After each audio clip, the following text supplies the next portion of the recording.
Good morning class. आप सभी बच्चों को मेरी आवाज आ रही है? Good morning ma'am. Good morning, good morning, good morning बेटे। आज क्लास में अभी तक बच्चे कुछ कम आए हैं भाई, क्या चक्कर है? अच्छा, अभी आ रहे हैं। ऑलराइट। अच्छा बेटा, मैंने लास्ट क्लास में आपको जो कुछ भी पढ़ाया था सब कुछ क्लियर हो गया है? Yes ma'am. एक ड्युअलिटी वाला लॉ रह गया था और 2 गेट और रह गए थे हमारे डिस्कस करने। आज वो डिस्कस करके हम इस चैप्टर को ओवर करेंगे और कोशिश करेंगे कि पाइथन के बेसिक कॉन्सेप्ट आज हम स्टार्ट कर सकें। ठीक है, तो सबसे पहले बिगिन करती हूँ ड्युअलिटी लॉ से या फिर ड्युअलिटी प्रिंसिपल से। मेरी स्क्रीन दिखाई दे रही है सबको? दिखाई देगी ma'am? Excuse me ma'am. Yes बेटा। मैम, पिछली क्लास में जो आपने क्वेश्चन करने के लिए दिए थे वो भी डुअलिटी थ्योरम पे बेस्ड थे। हाँ, तो जो रह गए होंगे वो अभी आप कर लेना ना, क्योंकि आज मैं ड्युअलिटी आपको एक्सप्लेन कर दूंगी। Okay ma'am. ठीक है, अब मेरी स्क्रीन दिखाई देगी सभी को? Yes ma'am. Yes ma'am. अभी सबसे पहले मैं एक्सप्लेन, बेटा माइक म्यूट कर लो प्लीज, किसी की वजह से डिस्टरबेंस हो रही है। Duality principal.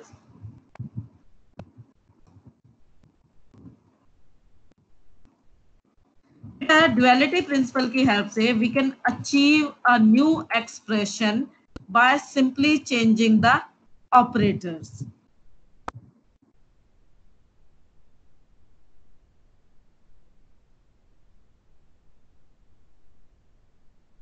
ड्युअलिटी प्रिंसिपल से क्या कर सकते हैं? We can achieve a new expression with the help of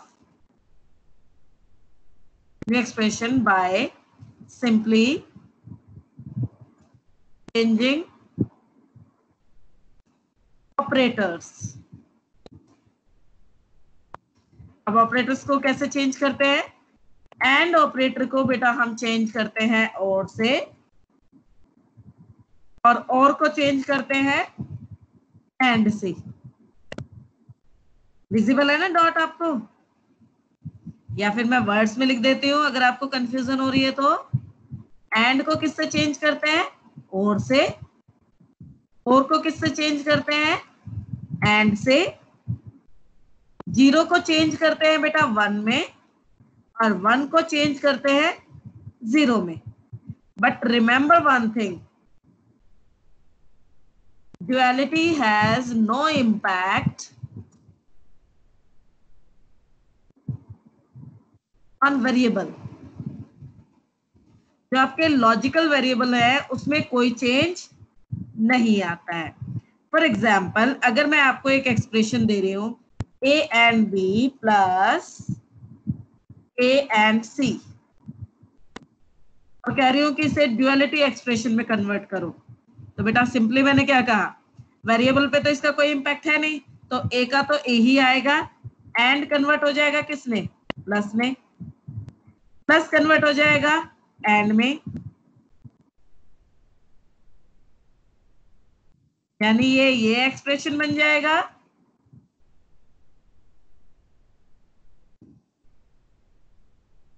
ठीक है, यानी आप लोग इतना ध्यान रखिएगा कि जब भी आपको ड्युअलिटी अप्लाई करने के लिए कहा जाता है तो हम एंड को कन्वर्ट कर देते हैं और में, और को कन्वर्ट कर देते हैं एंड में, 0 को 1 में, 1 को 0 में, बट वेरिएबल में कोई चेंज नहीं आता है।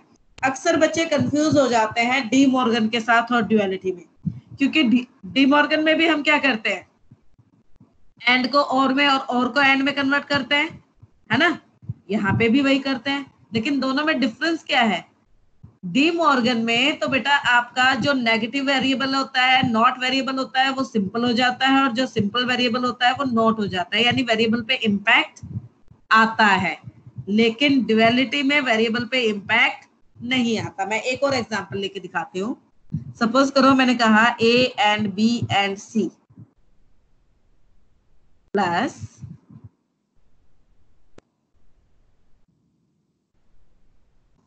A naught B and 0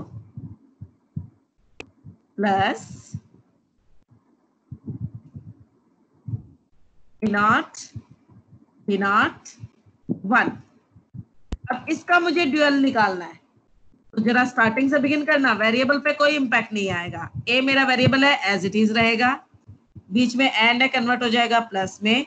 B variable है, एज इट इज रहेगा, एंड कन्वर्ट हो जाएगा प्लस में। सी वेरिएबल है, एज इट इज रहेगा, कोई चेंज नहीं आएगा। उसके बाद प्लस किस में कन्वर्ट हो जाएगा? एंड में। ए नॉट आपका वेरिएबल है, एज इट इज रहेगा, इस पे कोई चेंज नहीं आएगा। एंड कन्वर्ट हो जाएगा प्लस में। बी आपका वेरिएबल है, एज इट इज रहेगा, कोई चेंज नहीं आएगा। एंड कन्वर्ट हो जाएगा प्लस में। बेटा 0 0 इज अ लिटरल। बेटा माइक म्यूट करो प्लीज।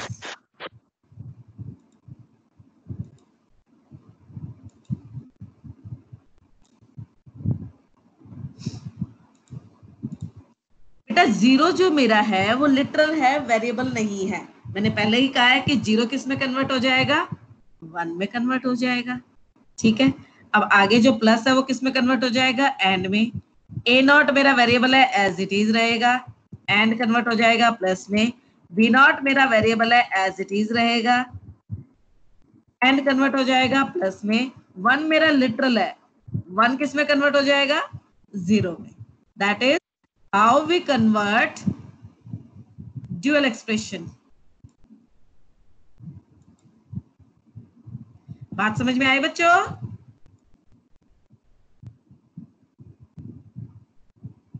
स्टूडेंट्स, आप लोगों को मेरी आवाज आ रही है? Yes ma'am. Yes ma'am. Yes ma'am. Dual समझ में आ गया ना?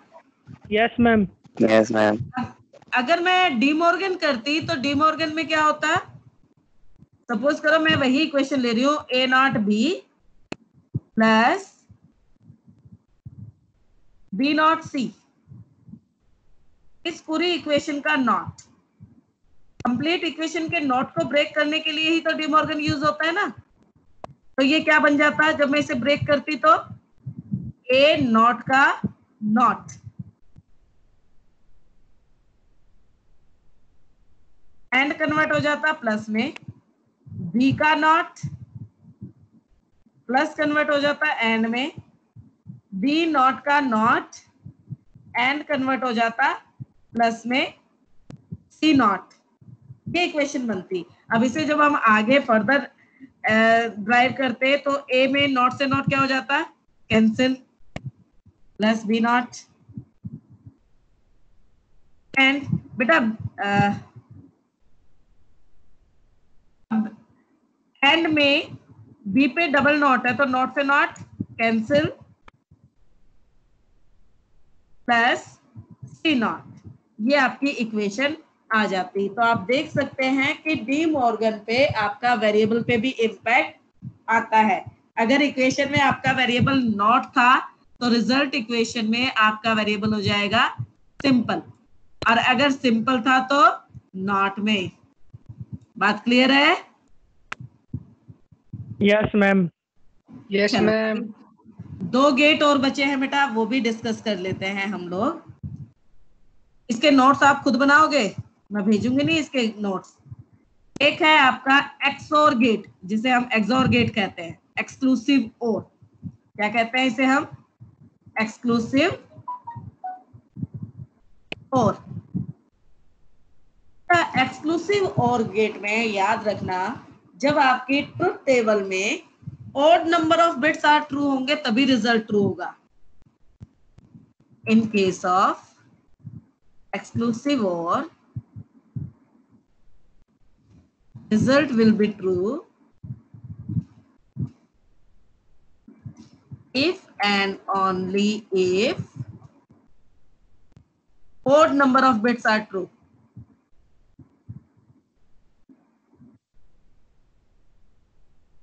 अब बेटा बात आती है कि हम XOR को रिप्रेजेंट कैसे करते हैं। अगर हम, मैं ट्रूथ टेबल बनाती हूँ जरा, इसके लिए भी दो वेरिएबल के लिए ट्रूथ टेबल बनाते हैं। 2 वेरिएबल के लिए हम जब ट्रूथ टेबल बनाएंगे तो हमें मालूम है 4 हमारी रोज होंगी, तो उसके लिए हमें 5 रो देनी पड़ेगी। एक रो तो हेडिंग में जाएगा और कॉलम हम ले लेते हैं 3। ठीक है, मुझे x, y और x प्लस, बेटा ये जो प्लस है अगर ये आपका सर्कल में आ जाता है, मैं इसे सर्कल में ही ड्रॉ कर देती हूँ, कंफ्यूजन ना हो इसके लिए।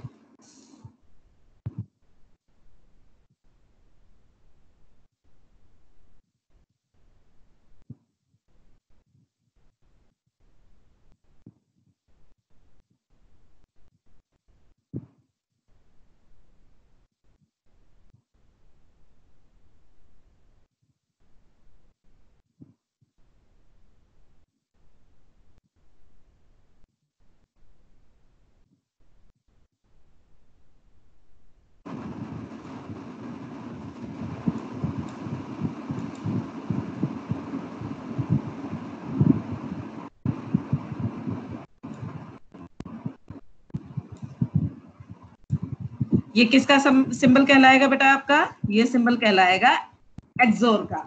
अगर प्लस आपका सर्कल के अंदर है तो ये क्या कहलाएगा? X XOR Y. ठीक है, अब ट्रूथ टेबल में वैल्यू फिल करने का तो रूल हमें पता है, एक बार ट्रू एक बार फॉल्स, एक बार ट्रू एक बार फॉल्स। दूसरी वैल्यू में एक्स में क्या आ जाएगा?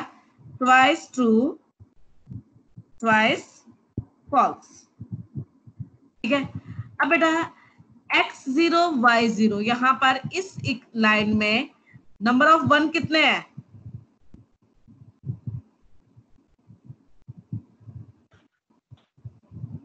नंबर ऑफ 1 कितने बच्चों? 0। 0। x और y दोनों ही 0 हैं, दोनों में से कोई भी 1 नहीं है, तो नंबर ऑफ 1 कितने हुए? इसमें 0 हुए।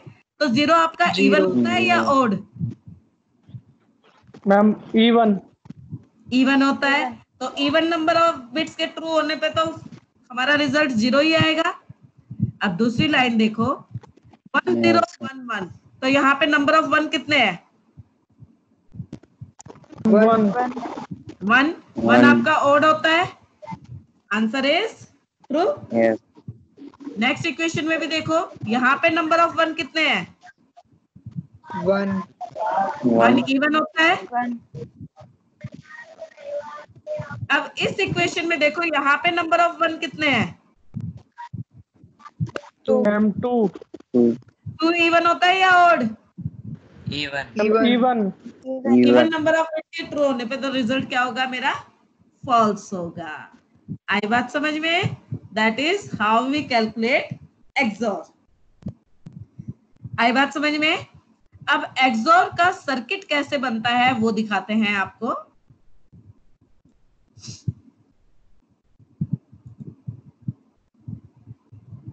एक्सोर भी आपका मल्टी इनपुट लाइन गेट होता है बेटा, ये बात याद रखना।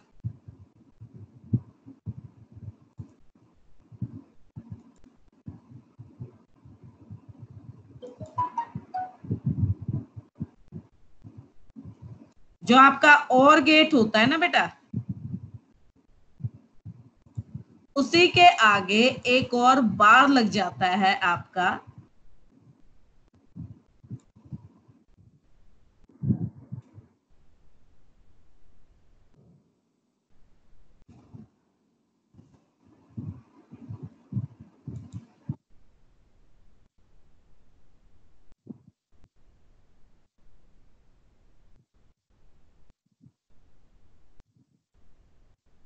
तो ये क्या बनना जाएगा आपका? एक्सक्लूसिव और। This is the circuit of exclusive और। ये भी मल्टी इनपुट लाइन गेट होता है, यानी मिनिमम 2 लाइन तो एज इनपुट जाएंगी ही जाएंगी और आउटपुट की एक सिंगल लाइन होगी। तो अगर मैं यहाँ से ए भेजती हूँ और यहाँ से भेजती हूँ बी, तो बेटा यहाँ पे आपका क्या पहुंचेगा? यहाँ पे पहुंचेगा आपका ए,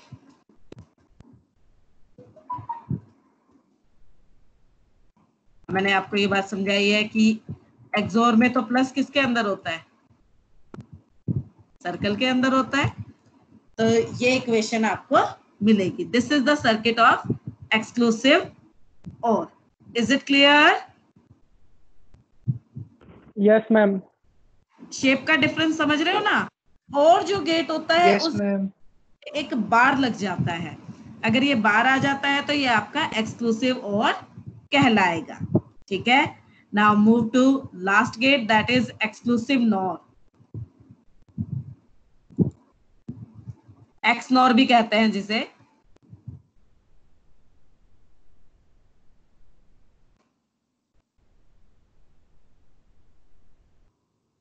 सीधी सी बात है बेटा, सिंपल वर्ड में कह दूं, नॉट ऑफ एक्सॉर, यानी अगर मैं एक्सक्लूसिव और का नॉट कर दूं तो हमें रिजल्ट में क्या मिल जाएगा, एक्स नॉट। तो जो हमारी ये एक्सोर की ट्रूथ टेबल है, हम इसी को कॉपी करते हैं।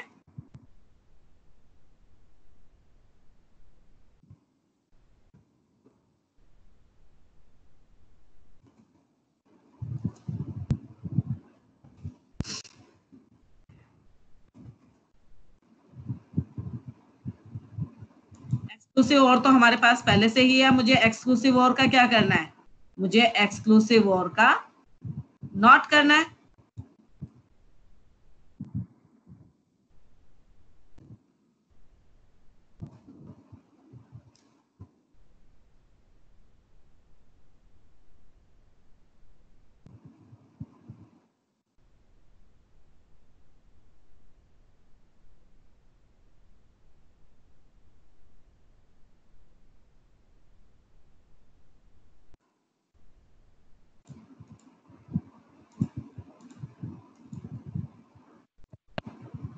अरे इतना लेट कौन आया भाई।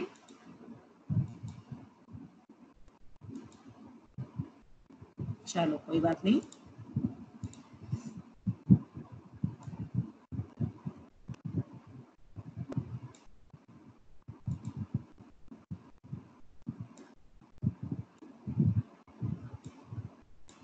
ठीक है, तो हमें एक्सनोर करना है, यानी इस एक्सक्लूसिव और के ऊपर क्या आ जाना चाहिए, एक बार आ जाना चाहिए।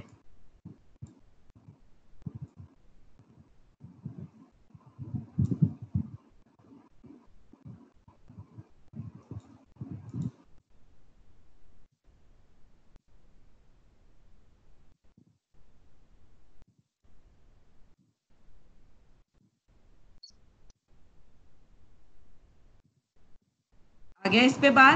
हमें एक्सक्लूसिव और का नॉट करना है, और नॉट का रूल तो हम सिंपल से जानते हैं, अगर 0 है तो 1 हो जाए और 1 है तो 0 हो जाए। या फिर हम सिंपल वर्ड्स में कह दें, if even number of bits are true,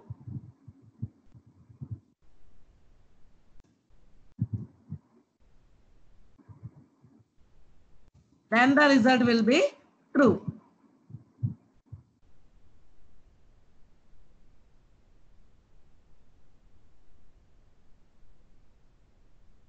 समझ में आ रहा है? देखो x और y दोनों 0 है, x y दोनों 0 है, तो बेटा कितने नंबर ऑफ बिट्स ट्रू है यहाँ पे, 0। 0 हमारा इवन होता है, इसलिए फाइनली हमारा रिजल्ट क्या आया, 1 आया। यहां पर इस लाइन में मेरे पास कितनी बिट्स ट्रू है, ओनली 1 बिट। 1 तो ओड होता है, इसीलिए रिजल्ट क्या आया, फॉल्स। यहां पर मेरे पास कितनी बिट ट्रू है, ओनली 1। अगेन 1 हमारा ओड होता है, तो रिजल्ट आया फॉल्स। यहां पर मेरे पास 2 1 है, लास्ट रो में देखो ध्यान से, we have 2 1 and 2 is even, और इवन नंबर के बिट्स के ट्रू होने पे रिजल्ट हमारा ट्रू आता है। That's why the answer is true. Is it clear बच्चों, समझ में आया? Yes ma'am. ये कौन सा था जो सो के बोला था? Yes ma'am. थोड़े से एक्टिव हो जाओ भाई, मुझे भी नींद आ जाएगी तुम्हारी आवाज सुन के। तो क्लियर है मैडम। कौन है? अच्छा, ये अच्छा बच्चा था, क्लियर है मैडम। अच्छा बेटा, चलो अब एक्सक्लूसिव नॉर का सर्किट भी देख लेते हैं। जो हमारा एक्सक्लूसिव और होता है, इसी के आगे अगर हम एक बबल लगा दें तो ये क्या बन जाएगा आपका एक्सक्लूसिव नॉर। यानी अगर मैं भेजूंगी ए और बी तो मुझे क्या मिलेगा, ए एक्सक्लूसिव और का not, that is X NOR. आई बात समझ में? तो इसी के साथ आपका ये चैप्टर कंप्लीट हो जाता है। ठीक है, तो इस चैप्टर के जो क्वेश्चंस थे उन क्वेश्चंस को अच्छे से कर लेना, और अगर किसी बच्चे को किसी क्वेश्चन में डाउट हो तो आप मेरे से पूछ लेना। ठीक है, अब हम आगे मूव कर जाए नेक्स्ट। इसके नोट्स खुद से प्रिपेयर कर लेना, एक्स और एक्स नॉर के। ठीक है, जस्ट अ मिनट, किसी बच्चे ने कोई मैसेज डाला है, मैं उसका मैसेज देख लूं एक बार पहले।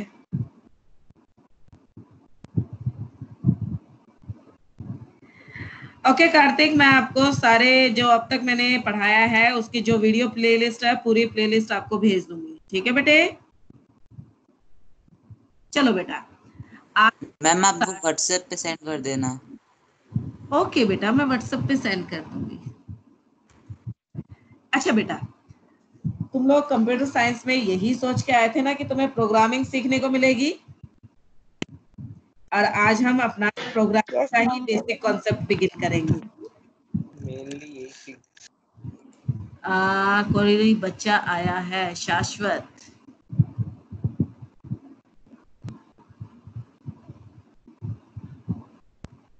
अच्छा मुझे ये बताओ कि प्रोग्राम होता क्या है, कोई बच्चा बता सकता है मुझे? एनीबडी? चैट में टाइप कर दो, मैं चैट देख लेती हूँ।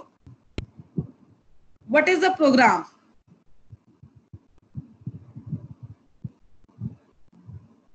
आई थिंक चैट का ऑप्शन सभी बच्चों को मिल रहा है ना?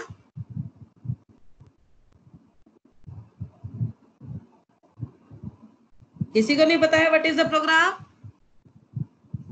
बेटा program is the set of instruction. What is the program? Program is the set of instruction.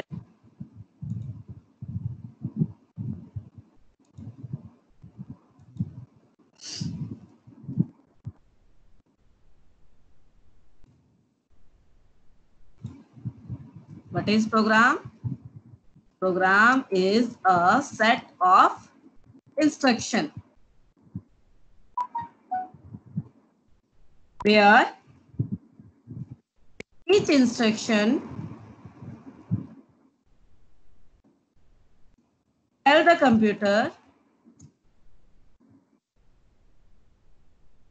to do some tasks.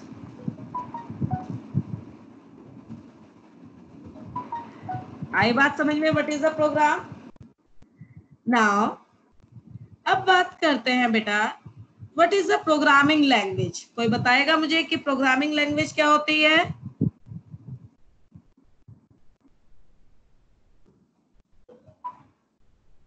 विशाल ने रिप्लाई दिया है, let Language in which instructions are given to computer. Very good, शाबाश। हर्ष ने भी जवाब दिया था, विशाल ने भी जवाब दिया था, गौरांग ने भी जवाब दिया था। वेरी गुड वेरी गुड, काफी बच्चों ने रिप्लाई किया है, बहुत अच्छे। अच्छा बेटा, अब हम बात कर रहे थे प्रोग्रामिंग लैंग्वेज की।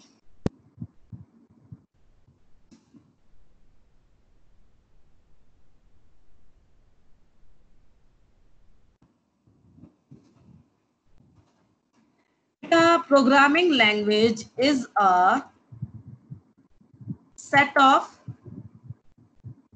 symbols and keywords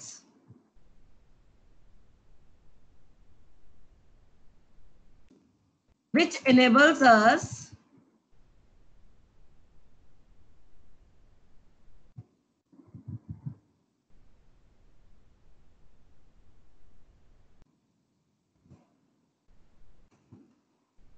to write our own program.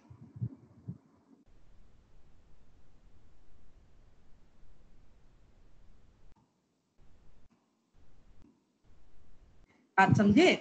आपके पास प्रोग्रामिंग लैंग्वेज में कुछ सिंबल्स होते हैं, कुछ कीवर्ड्स होते हैं जिनके हेल्प से हम अपने प्रोग्राम को लिखते हैं। तो प्रोग्रामिंग लैंग्वेज क्या हुई आपकी? It is a set of symbols and keywords which enables us to write our own program. क्योंकि हर प्रोग्रामिंग लैंग्वेज के अपने कुछ रूल्स एंड रेगुलेशन होते हैं बेटा, जो हमें प्रोग्राम लिखने के लिए फॉलो करने पढ़ते हैं। ऐसा नहीं है कि हमारे मन में कुछ भी आया और हमने लिखना स्टार्ट कर दिया। हमें कुछ स्टैंडर्ड्स को फॉलो करना होता है जिसे हम कहते हैं सिंटैक्स। क्या कहते हैं? सिंटैक्स कहते हैं। अच्छा एक बात बताओ, मार्केट में इतने सारे प्रोग्राम अवेलेबल हैं, फिर मेरे दिमाग में क्या खुजली हुई कि मैं अपना खुद का प्रोग्राम राइट करना चाहती हूँ। क्यों ऐसी रिक्वायरमेंट होती है कि यूजर को खुद के प्रोग्राम को राइट कराना पड़ता है, खुद के प्रोग्राम को डेवलप कराना पड़ता है? कोई बताएगा?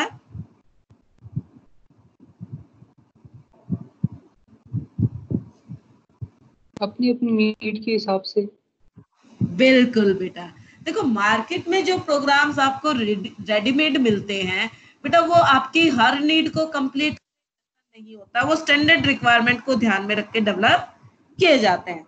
अगर आप चाहते हैं कि आपका सॉफ्टवेयर ऐसा हो जो पॉइंट टू पॉइंट आपकी सभी नीड्स को सेटिस्फाई करे, तो उसके लिए हमें खुद के प्रोग्राम को डेवलप कराने की रिक्वायरमेंट होती है। ठीक है, चलो प्रोग्राम और प्रोग्रामिंग लैंग्वेज की हमने बात कर ली। अब जरा मुझे ये बताओ कि तुम्हारे सिलेबस में कौन सी लैंग्वेज तुम लोग सीखने वाले हो? पाइथन। Madam Python. पाइथन। बेटा ओनली पाइथन, मैडम पाइथन नहीं। ठीक है, अब सबसे पहले मैं तुम्हें अपने उसमें पाइथन को इंस्टॉल करना ही सिखा देती हूँ बेटा, क्योंकि आप लोगों को अगर पाइथन के प्रोग्राम को एग्जीक्यूट करना है तो आपके लैपटॉप में पाइथन होना जरूरी है। कुछ बच्चे ऐसे भी होंगे बेटा जिनके पास लैपटॉप नहीं होगा, तो उन्हें मैं सजेस्ट करूंगी बेटा आप अपने स्मार्टफोन पे भी पाइथन के कंपाइलर को डाउनलोड कर सकते हैं। प्ले स्टोर में जाइएगा, पाइथन फॉर एंड्रॉयड फोन कहेंगे तो वहां पे आपको ऐप डाउनलोड करने के लिए ऑप्शन मिल जाएंगे। ठीक है, सबसे पहले बेटा आप अपना कोई भी जो ब्राउजर है उसे ओपन करेंगे। जैसे मैं गूगल में अभी टाइप करती हूँ पाइथन डाउनलोड।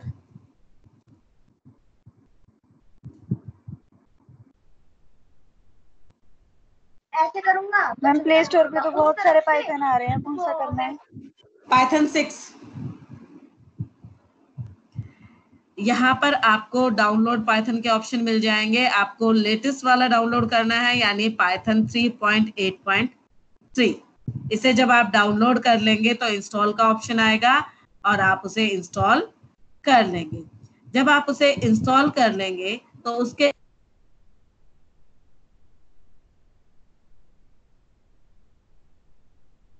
मैम स्क्रीन हट गई।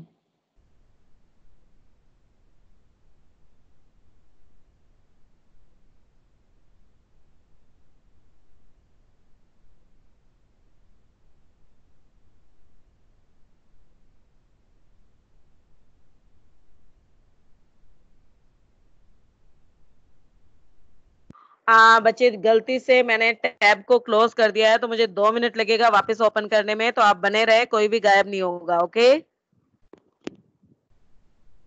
Okay ma'am.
है, गलती से मैंने अपने माइक को म्यूट कर दिया।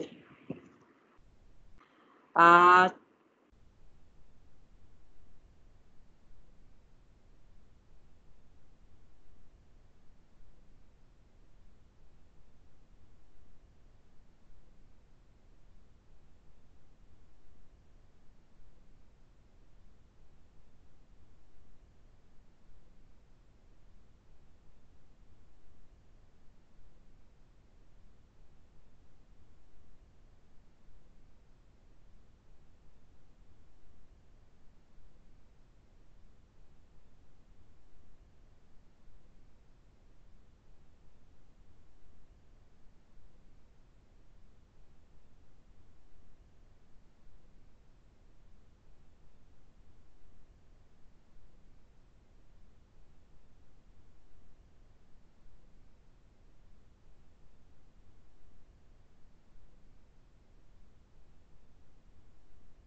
मैम आवाज नहीं आ रही।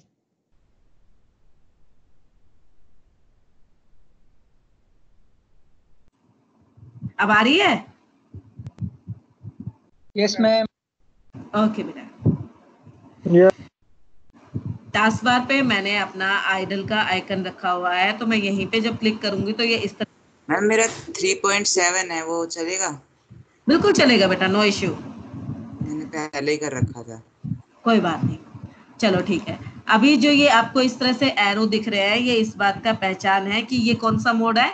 इंटरेक्टिव मोड है। कौन सा मोड है? इंटरेक्टिव, जिसमें हम एक एक interactive mode single statement type करके एग्जीक्यूट करके देख सकते हैं। ठीक है, आज मैं तुम्हें बड़ी बेसिक सी चीज सिखा रही हूँ। अगर मुझे मेरे प्रोग्राम के हेल्प से कोई मैसेज डिस्प्ले करना है तो बेटा उसके लिए आपका कौन सी स्टेटमेंट यूज होगी? Print statement. कौन सी स्टेटमेंट यूज होगी? प्रिंट। जैसे मैंने टाइप किया प्रिंट, मुझे लिखना है this is the first class of Python. ये मैसेज डिस्प्ले कराना चाहते हो।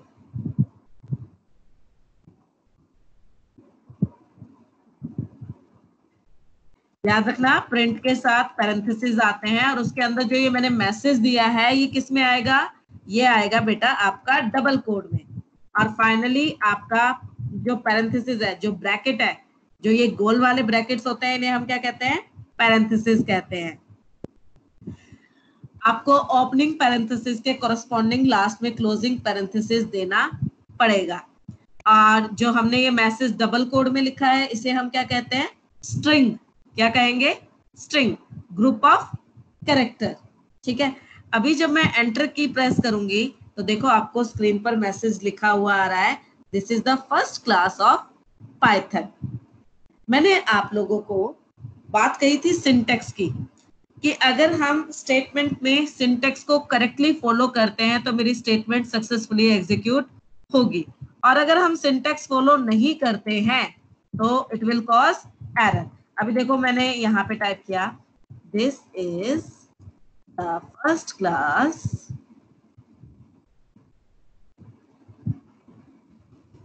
Of Python. मैंने पैरेंथेसिस नहीं लगाया, जबकि प्रिंट फंक्शन के साथ पैरेंथेसिस मैंडेटरी है। अब मैंने नहीं दिया तो देखना एरर आ जाएगा।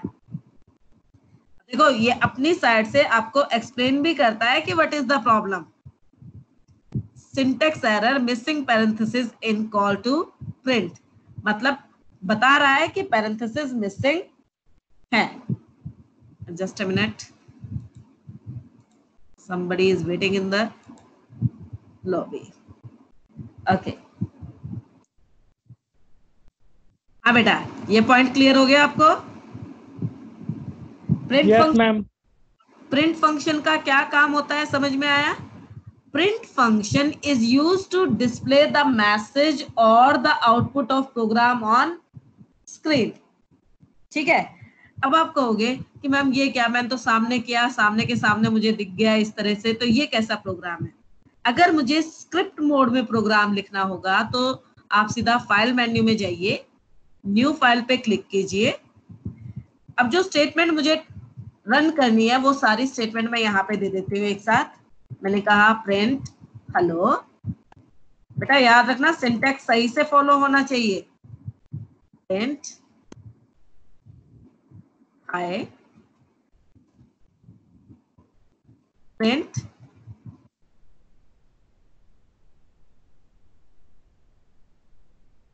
हाय।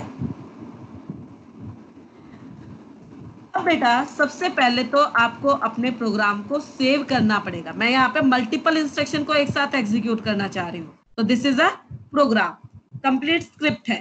तो इसे नहीं लगाया बेटा, वो तो मैंने जानबूझ के नहीं लगाया ताकि जब मैं इसे कंपाइल करके एग्जीक्यूट करूंगी तो एरर आएगा। तो मैं एरर का कॉन्सेप्ट बताने के लिए मैंने जानबूझ के लिए नहीं लगाया। अब सबसे पहले सेव करेंगे। बेटा जब आप पाइथन के प्रोग्राम को सेव करते हैं तो याद रखिएगा, कभी भी आप पाइथन को जो डिफॉल्ट डायरेक्टरी आपकी ओपन होती है, जैसे यहाँ पे पाइथन 38-32 दिया हुआ है ना, इसके अंदर आप कभी भी अपने प्रोग्राम को सेव मत कीजिए। आप अपना अलग से एक फोल्डर बनाइएगा। जैसे मैं सी ड्राइव में एक अलग फोल्डर क्रिएट कर रही हूँ अपना,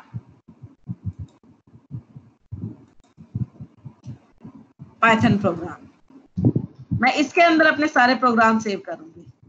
सेम इसी तरह से आप भी कीजिएगा, अदरवाइज क्या होगा, कुछ टाइम के बाद 2-4 दिन तो आपका पाइथन सही से चलेगा, उसके बाद एरर दे देगा अगर आप उसकी रूट डायरेक्टरी के अंदर ही प्रोग्राम को सेव करोगे। जो आपका प्रोग्राम है उसको नाम देंगे, जैसे मैंने यहाँ पे नाम दिया फर्स्ट। पाइथन के प्रोग्राम के साथ आपको .py एक्सटेंशन देनी होती है। कौन सी एक्सटेंशन देनी होती है? .py। तो मैंने इसे सेव कर दिया। अब मेरा प्रोग्राम सेव हो चुका है तो मुझे इसे एग्जीक्यूट करना है। एग्जीक्यूट करने का मतलब समझते हो? जो कमांड मैंने दी है उन्हें कंप्यूटर में प्रोसेस कराना, उसे हम कहते हैं एग्जीक्यूट करना। एग्जीक्यूट करने के लिए क्या करेंगे? रन मेन्यू में जाएंगे, रन मॉड्यूल। देखो बेटा, आपकी पहली 2 स्टेटमेंट सही से एग्जीक्यूट हो गई। आपकी लास्ट स्टेटमेंट में एरर आ गया। क्यों एरर आया? क्योंकि बाय के साथ मैंने डबल कोड नहीं दिए थे। तो हम वापस जाएंगे अपनी कोडिंग में और यहाँ पे इसे करेक्ट करेंगे। एक बात नोटिस की आप लोगों ने, यहाँ पे मुझे पूरी स्टेटमेंट टाइप नहीं करनी पड़ी, जबकि जब मैं इंटरेक्टिव मोड में कर रही थी और स्टेटमेंट में मिस्टेक हुई थी तो मुझे पूरी की पूरी स्टेटमेंट ही दोबारा टाइप करनी पड़ी थी, क्योंकि इंटरेक्टिव मोड में मेरे पास स्टेटमेंट सेव नहीं होती है, जबकि यहाँ पर मेरे पास मेरी सारी स्टेटमेंट सेव है। तो अब जो भी अगर कोई मिस्टेक होती है तो उसे करेक्ट करना मेरे लिए ज्यादा आसान हो जाएगा। हम फिर से रन करके देखेंगे। देखो अब आपको हेलो हाय बाय प्रॉपर मिल गया। आई बात समझ में? बेटा इंटरेक्टिव मोड और स्क्रिप्ट मोड समझ में आया? Yes ma'am. अच्छा चलो, अब मैं तुम्हें प्रिंट स्टेटमेंट के साथ कुछ और अच्छी चीज सिखाती हूँ। देखो बेटा, प्रिंट स्टेटमेंट ना 3 चीजें लेता है। क्या क्या लेता है? 3 चीजें। सबसे पहले वैल्यूज जो हमें डिस्प्ले करनी है। तो मैं ये हैश के साथ लिखती हूँ ना बेटा, इसे हम कमेंट कहते हैं। कमेंट का मतलब जानते हो क्या है? Comments are not the statements. ये आपके प्रोग्राम का पार्ट नहीं है। This is only for the programmer.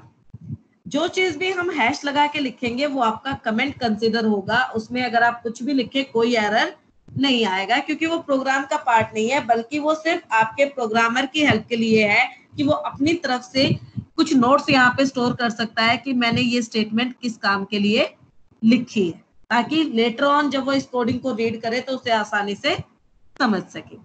हाँ, मैं तुम्हें बता रही थी print function will take 3 things. Number 1 values, हमें क्या क्या डिस्प्ले करना है। नंबर 2 सेपरेटर,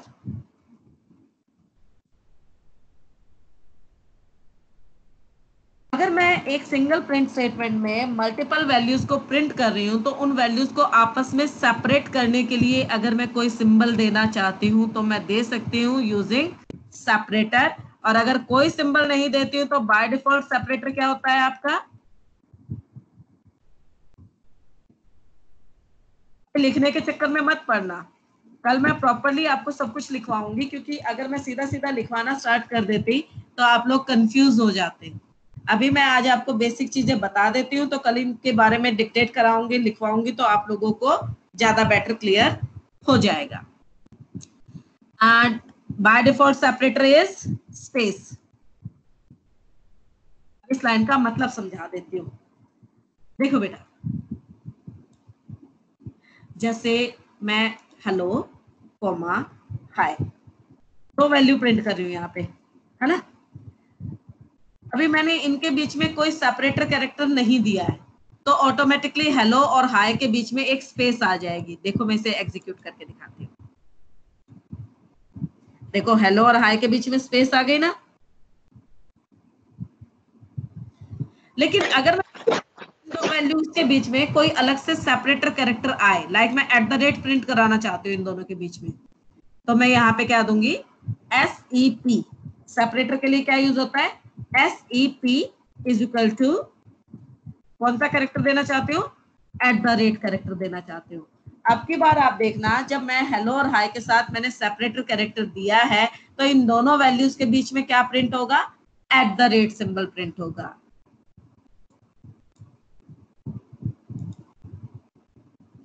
देखो हेलो @ हाय आ गया ना। अब की बार इनके बीच में स्पेस नहीं आया, क्योंकि मैंने अपनी तरफ से सेपरेटर कैरेक्टर मेंशन किया है। क्लियर है बेटा, सेपरेटर किस लिए यूज करते हैं, समझ में आया? Yes ma'am.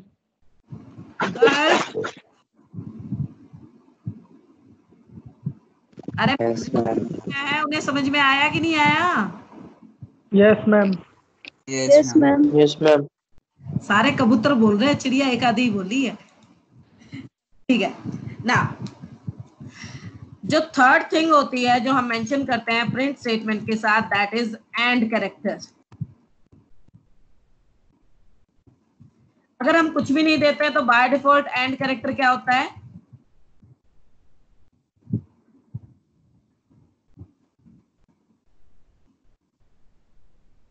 New line.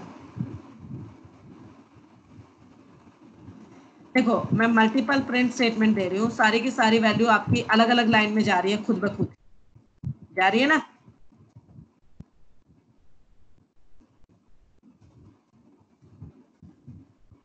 अभी देखो जब मैं इस कोड को एग्जीक्यूट करूंगी तो हेलो और ए दोनों मुझे अलग अलग लाइन में मिलेंगे।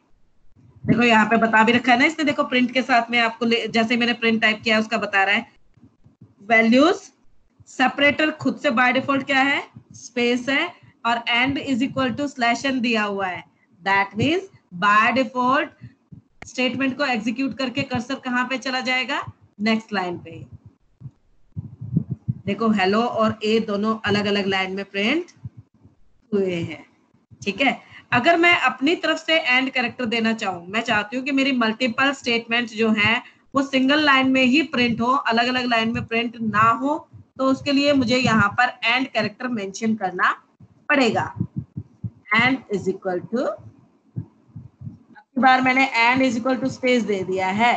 दैट मीन्स आपका हेलो और ए दोनों सेम लाइन में आएंगे। अब की बार आपका कर्सर नेक्स्ट लाइन में नहीं जाएगा, है ना। हेलो और ए सेम लाइन में, क्योंकि एंड कैरेक्टर मैंने मेंशन कर दिया था, तो अब की बार आपका default and character /n use नहीं हुआ।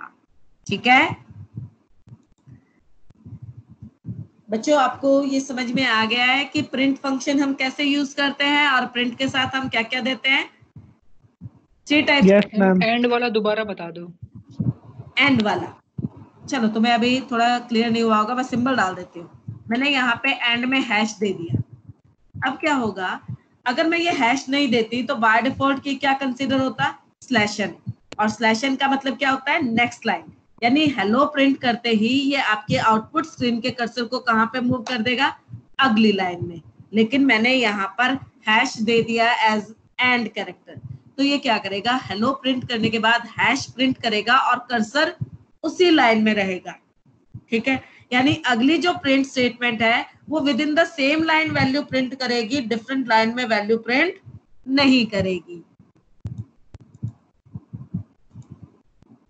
ये देखो, लेकिन अगर मैं ये एंड कैरेक्टर ना देती या फिर स्लैश एन देती,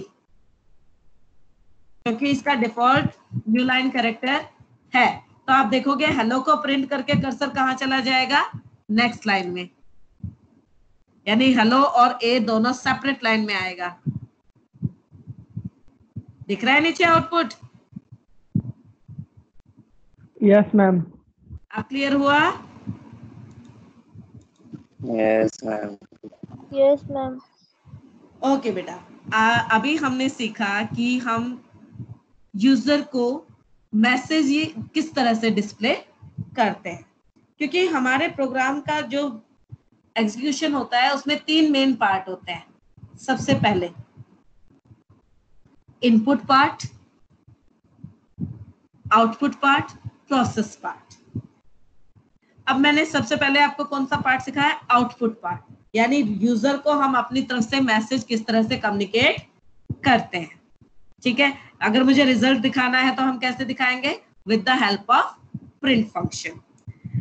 अब बात आती है कि अगर मुझे यूजर से वैल्यू रिसीव करनी है, यानी मुझे यूजर से वैल्यू मांगनी है, तो उसके लिए आपका कौन सा फंक्शन यूज होगा बेटा, उसके लिए आपका यूज होगा इनपुट फंक्शन। कौन सा फंक्शन यूज होगा, इनपुट फंक्शन। लेकिन अभी मैं आपको इनपुट फंक्शन बताने के बजाय थोड़ा और बेसिक कॉन्सेप्ट पे लेके जा रही हूँ। आप लोगों ने प्रिंट फंक्शन देख लिया, अब हम सीखेंगे अबाउट वेरिएबल। क्योंकि इनपुट जब हम कराते हैं बेटा, तो जो वैल्यू आती है उसे होल्ड करने के लिए मुझे एक मेमोरी की रिक्वायरमेंट होती है। किसकी रिक्वायरमेंट होती है, मेमोरी की। क्योंकि जो वैल्यू आई है उसे स्टोर तो हम मेमोरी में ही करेंगे ना, और उस मेमोरी को हम क्या कहते हैं, वेरिएबल। क्या कहते हैं, variable. Variable is a name given to a memory location whose value can be changed during the execution of program। अब बात आती है कि मैं वेरिएबल डिक्लेयर कैसे करती हूँ। बेटा वेरिएबल को हम डिक्लेयर करते हैं with the help of assignment operator. कौन से ऑपरेटर की हेल्प से, असाइनमेंट ऑपरेटर की हेल्प से। लाइक मैंने कहा a इज इक्वल टू 30। ये लाइन दिख रही है आपको, a इज इक्वल टू 30। जैसे ही मैंने ये Yes, sir. आपका एक वेरिएबल डिक्लेयर हो गया है। ठीक है, अब इस वेरिएबल के साथ 2 वैल्यू एसोसिएटेड है, एक इसका डेटा और एक इसका एड्रेस।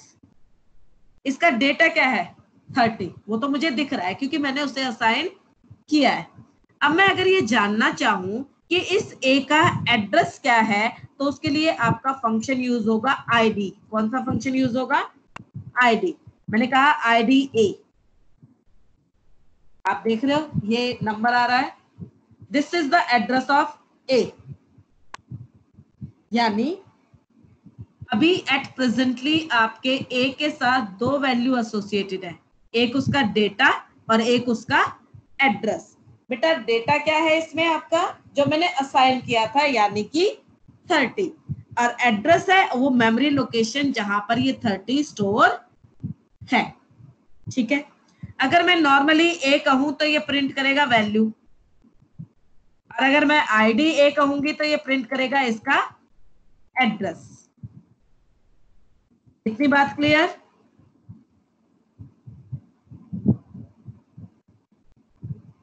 Yes, ma'am.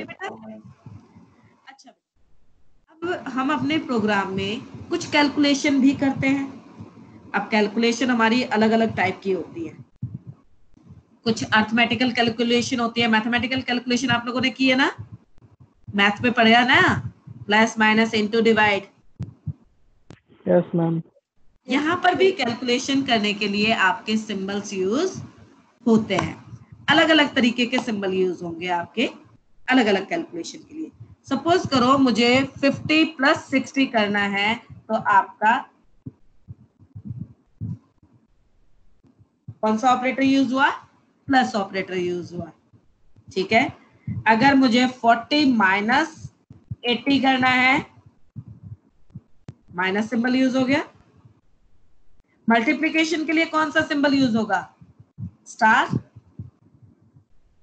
देखो मैंने कहा 67 इंटू 4 तो 268 आ गया। अब ध्यान से देखना अगले सिंबल को। अगर मैं कहती हूं 26 डिवाइडेड बाय 8,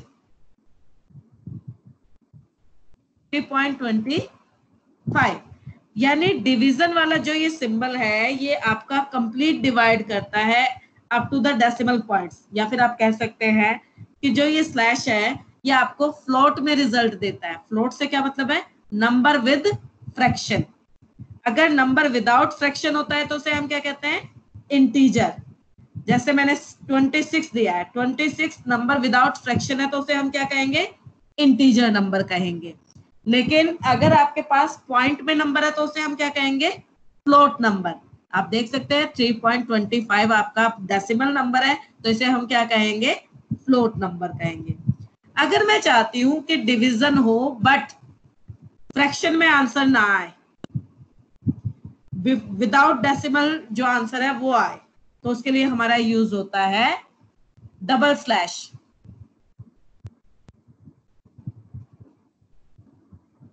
डबल स्लैश क्या करेगा? विदाउट फ्रैक्शन आपका डिवाइड करेगा, यानी रिजल्ट किस में देगा? इंटीजर में देगा। बात समझ रहे हो? डबल डिवाइड क्या करेगा? पॉइंट के बाद की वैल्यूज को डिस्कार्ड कर देगा, पॉइंट से पहले की वैल्यू आपको एज अ रिजल्ट देगा। इतनी बात समझ में आ रही है बच्चों? Yes ma'am. अब अगर मुझे पावर कैलकुलेट करनी हो, 8 रेज़ टू पावर 3, तो उसके लिए आपका डबल स्टार यूज होता है। 8 रेज़ टू पावर 3 का मतलब, अगर 8 डबल स्टार 3 लिखा है तो इसका मतलब क्या होगा? पावर होगा। और इक्वेशन क्या मानी जाएगी? 8 रेज़ टू पावर 3 मानी जाएगी। ठीक है, आप लोगों को मैंने बेसिक ऑपरेशन कैलकुलेट करना बता दिया, मैथमेटिकल कैलकुलेशन। ठीक, अब मैं तुमसे बात करती हूँ। बेटा किसी का माइक ऑन है?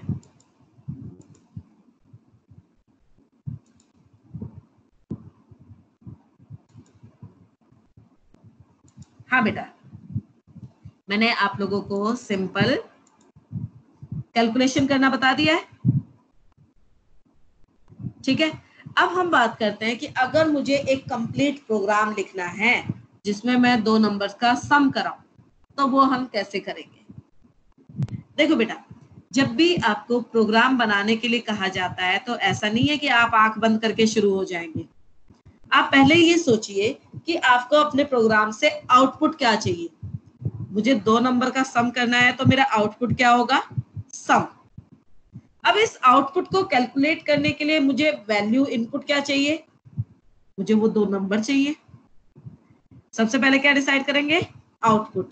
फिर उस आउटपुट के लिए हमें क्या वैल्यू चाहिए? वो इनपुट डिसाइड करेंगे। फिर हम ये डिसाइड करेंगे कि जो इनपुट वैल्यूज आई हैं उस पे हम क्या कैलकुलेशन करें कि वो आउटपुट में कन्वर्ट हो जाए, दैट मीन्स प्रोसेस। ठीक है, अब जाहिर सी बात है, मैंने जैसे आपसे कहा कि मुझे सम चाहिए तो मुझे दो नंबर इनपुट कराने हैं। अब इनपुट कराने के लिए कौन सा फंक्शन यूज होता है बेटा? इनपुट फंक्शन यूज होता है। मैंने कहा a is equal to input. बेटा इनपुट के साथ विद इन ब्रैकेट आपको प्रॉम्प्ट देना होता है। प्रॉम्प्ट का मतलब समझते हो? प्रॉम्प्ट का मतलब है जब ये स्टेटमेंट एग्जीक्यूट होगी तो इन पर क्या मैसेज फ्लैश होगा।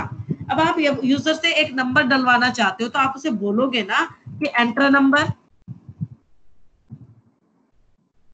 और ये मैसेज हम किस में देंगे? डबल कोड में देंगे। तो जैसे ही आपने एंटर नंबर कहा ये स्टेटमेंट एग्जीक्यूट की तो देखो यूजर की स्क्रीन पर इस तरह से एंटर नंबर मैसेज फ्लैश हो गया। अब आपको एक नंबर डालना था, जस्ट अ मिनट, मैं इसे दोबारा ओपन करती हूँ।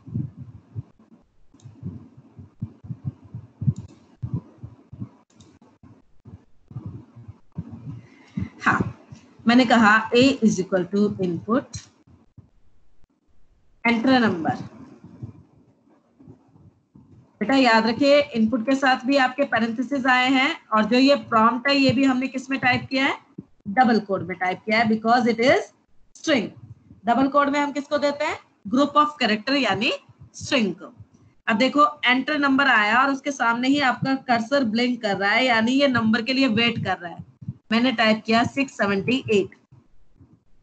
जैसे ही मेरे को इनपुट ओवर करना है मैं एंटर की प्रेस करूंगी। अब मुझे ऐसे ही बी के लिए भी इनपुट कराना है,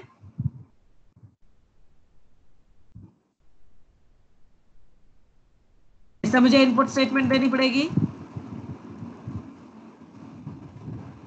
अब की बार मैंने डाला 456, ठीक है। अब अगर मैं देखूं ए की वैल्यू क्या है 678, बी की वैल्यू क्या है 456 जो यूजर ने इनपुट की। अब अगर मैं कहूं C is equal to A plus B, तो बेटा आप मुझे बता सकते हो कि C में क्या वैल्यू रिजल्ट में जाएगी, एनीबडी?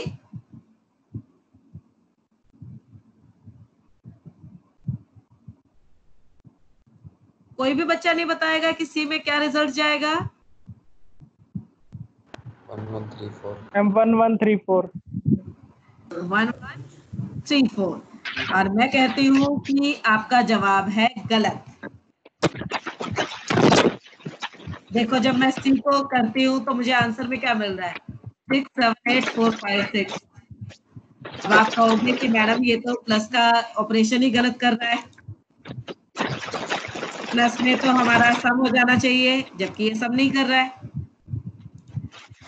यहाँ पर मैं तुम्हें एक बात समझाना चाह रही थी कि बेटा जो मेरा इनपुट फंक्शन होता है ना, इसका डिफॉल्ट टाइप पता है क्या होता है, स्ट्रिंग। बाय डिफॉल्ट जो ये इनपुट कराता है ये कौन से डेटा टाइप में इनपुट कराता है, स्ट्रिंग में, यानी ग्रुप ऑफ कैरेक्टर में। आप देखो जो ए की वैल्यू है ये सिंगल कोड में आ रही है। अगर वैल्यू सिंगल कोड या डबल कोड में हो तो वो क्या कंसीडर होती है, स्ट्रिंग। और जब हम स्ट्रिंग्स के बीच में प्लस ऑपरेटर देते हैं तो बेटा ये as a concatenation operator work करता है, यानी दोनों को ज्वाइन कर देता है। स्ट्रिंग को के साथ प्लस ऑपरेटर क्या करता है, ज्वाइन करता है, एडिशन नहीं करता है। तो अगर मुझे नंबर का एडिशन कराना है तो याद रखना जो वैल्यू हम यूजर से इनपुट करा रहे हैं वो मुझे नंबर में कन्वर्ट करनी पड़ेगी। और उसके लिए आपका कौन सा फंक्शन यूज होता है भाई, नंबर हमारे दो टाइप के हैं, या तो इंटीजर या फिर फ्लोट। इंटीजर नंबर कौन से होते हैं, जिनका फ्रैक्शनल पार्ट ना हो, और फ्लोट नंबर कौन से होते हैं, जिनका फ्रैक्शनल पार्ट हो।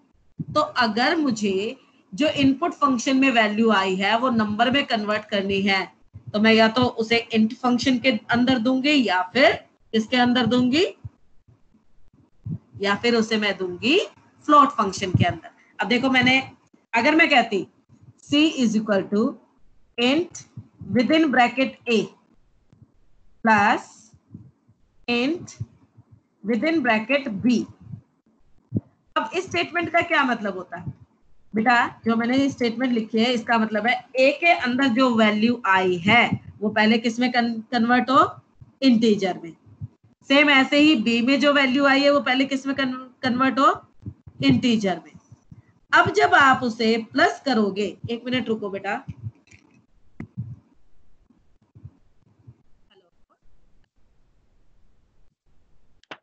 शाश्वत, हाँ बेटे शाश्वत बोलोगे?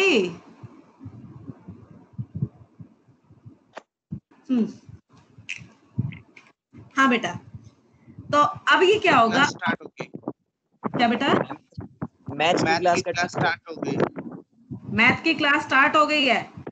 चलो ये वाली स्टेटमेंट का एग्जीक्यूशन देख लो।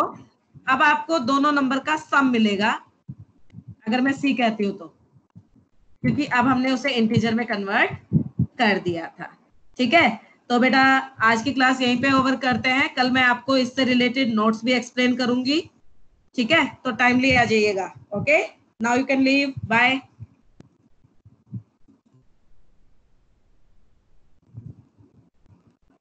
हेलो हेलो, हाँ बेटे, हाँ बच्चे बोलो। अरे बोलेगा मेरे लाल।